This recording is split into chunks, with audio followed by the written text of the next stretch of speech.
I'm here today with the Reverend Adam Russell Taylor.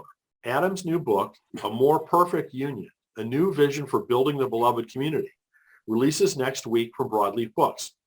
Adam is president of Sojourners, an ecumenical Christian organization that works to advance justice and peace. He previously led the Faith Initiative at the World Bank Group, served as vice president of advocacy at World Vision US, was co-founder and executive director of Global Justice, and was selected as a White House Fellow under the Obama administration. A graduate of the Harvard University Kennedy School of Government and the Samuel DeWitt Proctor School of Theology, Adam is ordained in the American Baptist Church and the Progressive National Baptist Convention and serves at the Alfred Street Baptist Church in Alexandria, Virginia. So Adam, congratulations on your new book, and thanks so much for joining us. Yeah, thank you. It's great to be on with you. So you had a wonderful and impressive background, but maybe you could tell folks just a little bit more about that than what I briefly touched on. Yeah, I'll kind of start with my origin story, if you will. So much of what has shaped me is having come from a biracial background. My mother is Black and my father's white, and they made the very controversial decision at the time to marry each other in 1968. Kind of a tragic turning point in our nation's history when Dr. King was assassinated, Robert Kennedy was assassinated.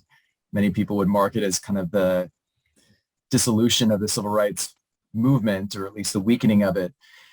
And my parents really instilled in me this deep and abiding belief that, one, we're all made in the image of God and have inherent worth and dignity as a result, and that diversity, including my own diversity, coming from a biracial background, is a real source of strength, not a weakness. It's an asset, not a liability.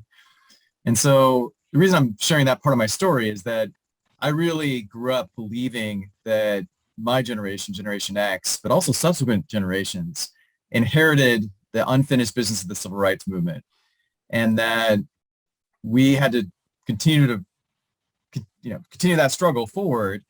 And that has been one of the kind of frames, or one of the sources of inspiration that has very much driven my career and my sense of vocation and calling.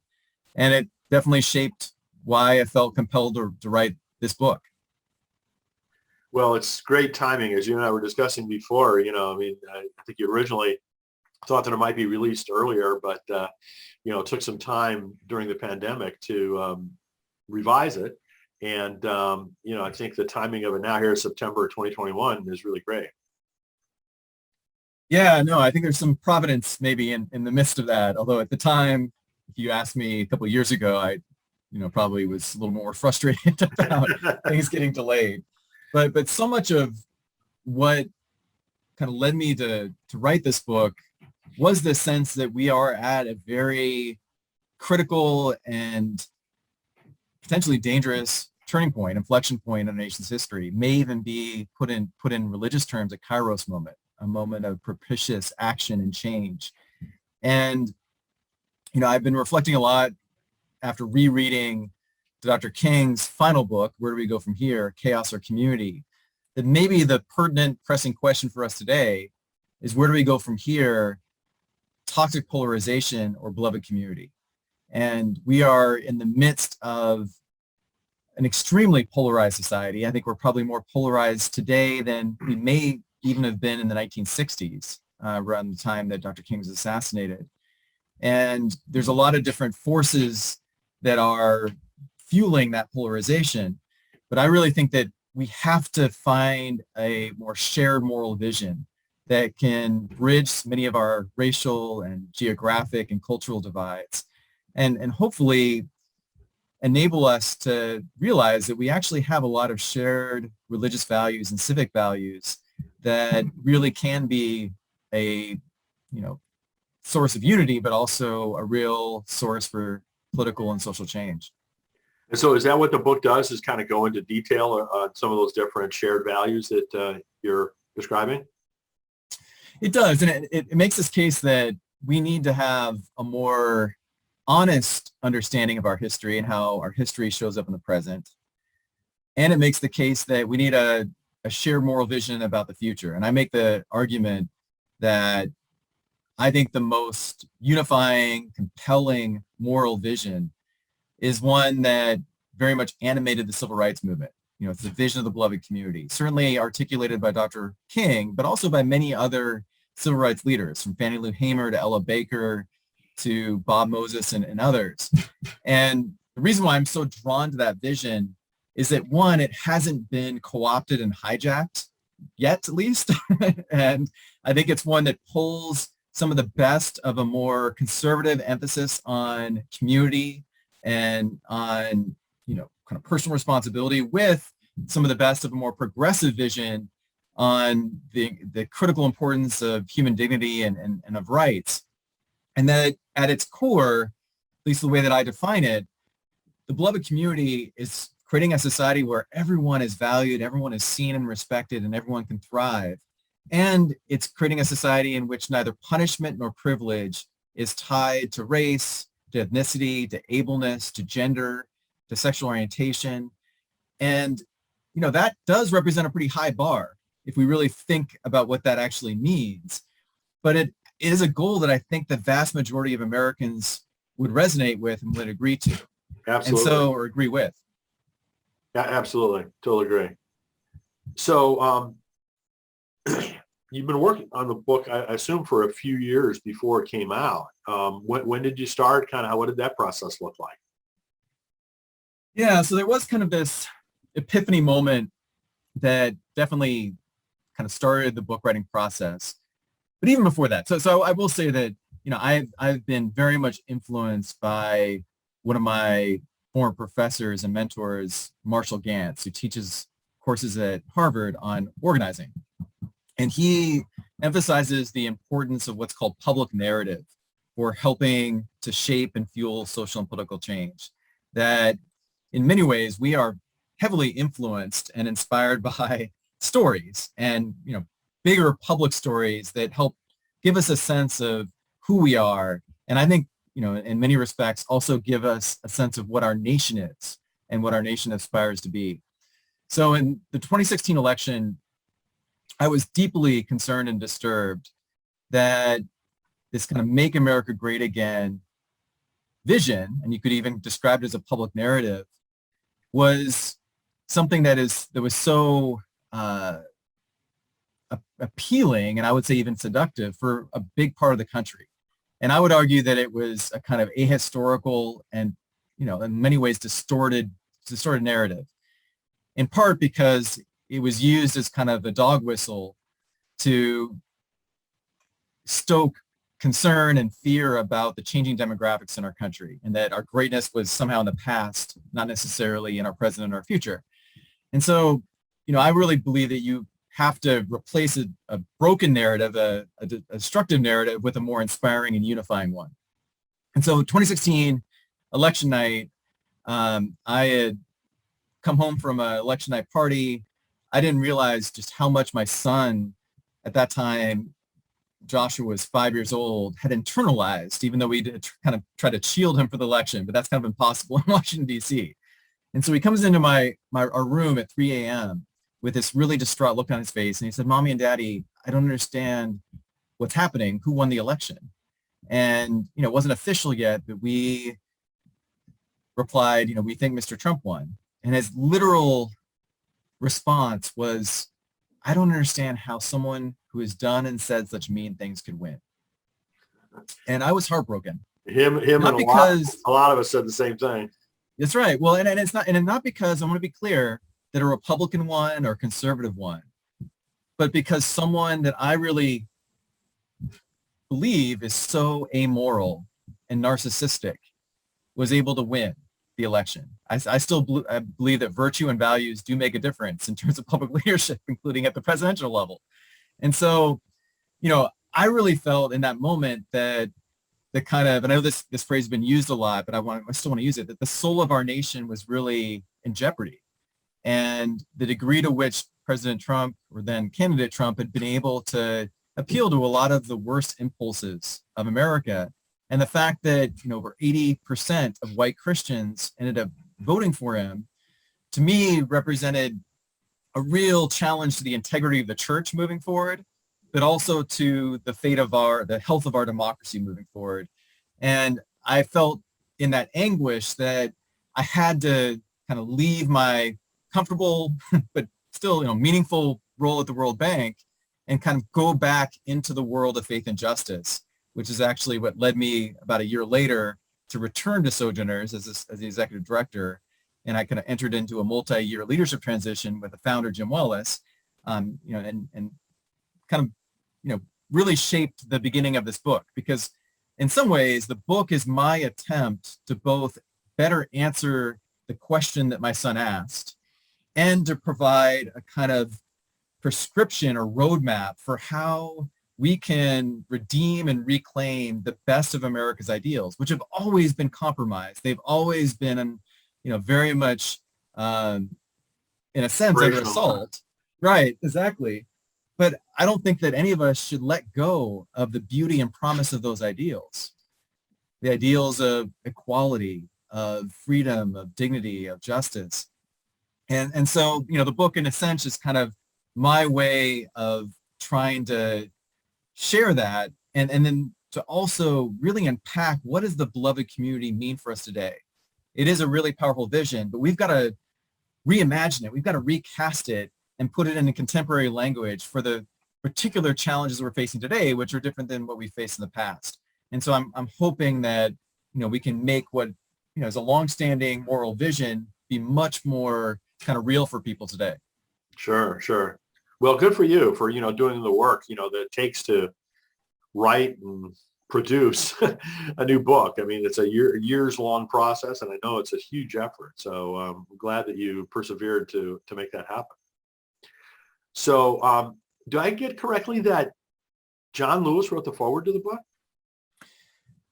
Yes, and it's kind of surreal and humbling that that's the case. But yeah, it's wonderful. Yeah, he literally approved it weeks or days before he went on to glory. So Wow. I couldn't think of a better person who has embodied the beloved community his entire career than John Lewis. Yeah, no, I mean, it's really wonderful that he's left some different elements of his legacy like that. Very, very fortunate. I'm grateful For you and for all of us. So, part of the audience that this goes out to is our Writing for Your Life audience, which is, a group of folks that are aspiring writers. And I always like to find out how someone got their book deal. You're releasing this with Broadleaf Books. How did that happen? Yeah, it happened in part through a relationship that I have with the former chair of our board, Wes Granberg Michelson, is both, board member, but also a friend. And he had gotten a book deal with Fortress. Broadleaf is a signature of Fortress. And his editor, her name is Lil, ended up hearing about kind of my work at Sojourners through Wes and learned that I was kind of on a path to become the future president of Sojourners, and just reached out to make a connection. And the timing just kind of worked out, really well, where I was already starting to think about a book proposal. This was, after the 2016 election. And she got really excited about what I was describing and what I was imagining. And so that led to the book deal. Excellent. Well, good for Lil. She has, by the way, spoken at several of my conferences.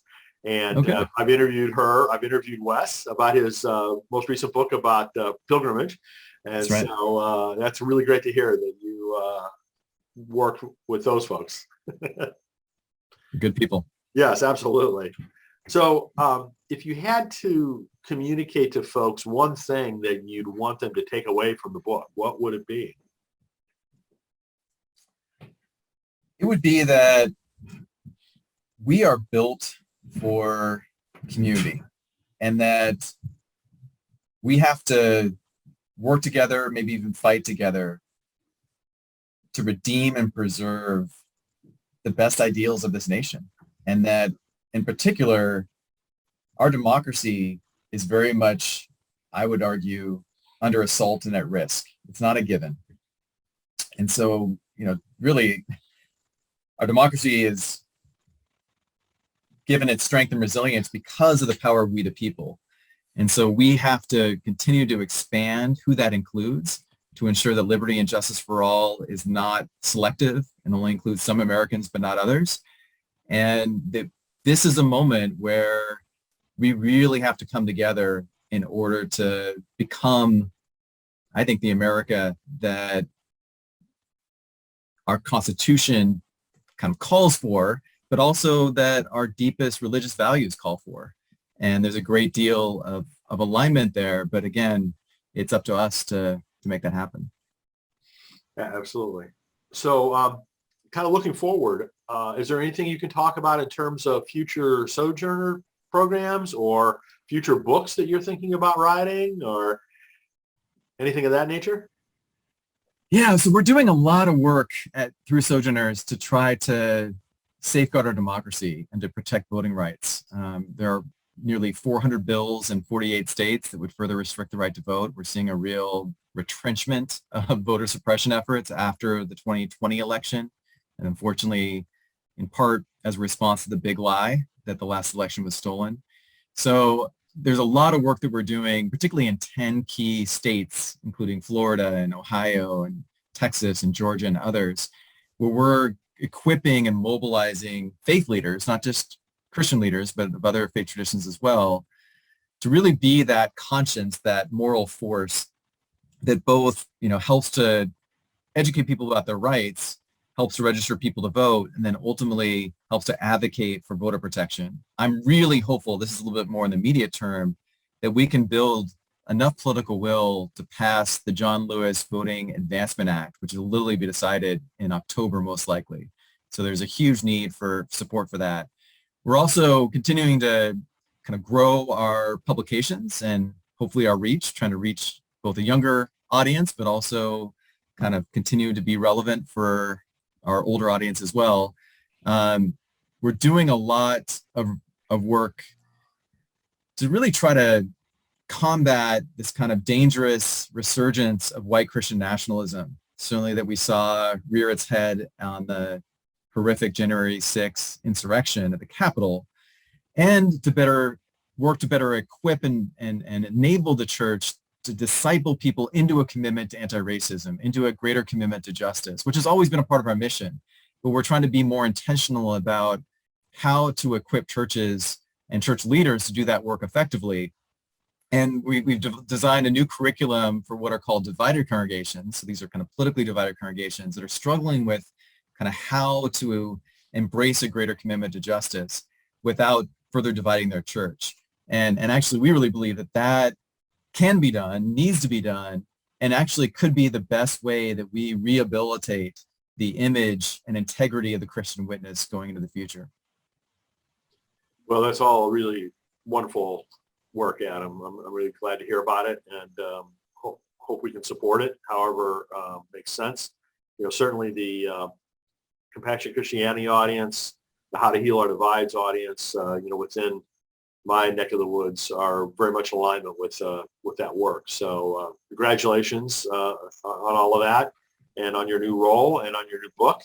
And where can people learn more besides sojo.net, obviously, is one place, but what about your website? Yeah, so if you go to sojo.net/ampu for a more perfect union, you can learn more information about the book. We're actually about to put up a great promotional video that does a good job of capturing the book in images and words. And you can pre-order the book now. It comes out formally on September 14th. And I can't wait to engage with as many audiences as I can. I mean, I really wrote this book to be a catalyst to spark courageous conversation about how we build the beloved community together and to highlight that there's already a beloved community revolution that's happening. It's not always in the headlines. It's sometimes under the radar screen, but there are so many amazing initiatives and organizations that are doing beloved community-like work. I want to be able to shine a spotlight on that and ultimately create greater momentum. Well, that's exactly what the book that I published a few months ago called How to Heal Our Divides was intended to do. It's focused on organizations that are actually doing things, taking action to heal different types of divides. And so we're in high alignment on that need. So again, the name of the book is A More Perfect Union, A New Vision for Building the Beloved Community. It releases from Broadleaf Books on September 14th from Adam Taylor. So Adam, thanks so much for joining us, and congratulations and best wishes. Thank you, Brian.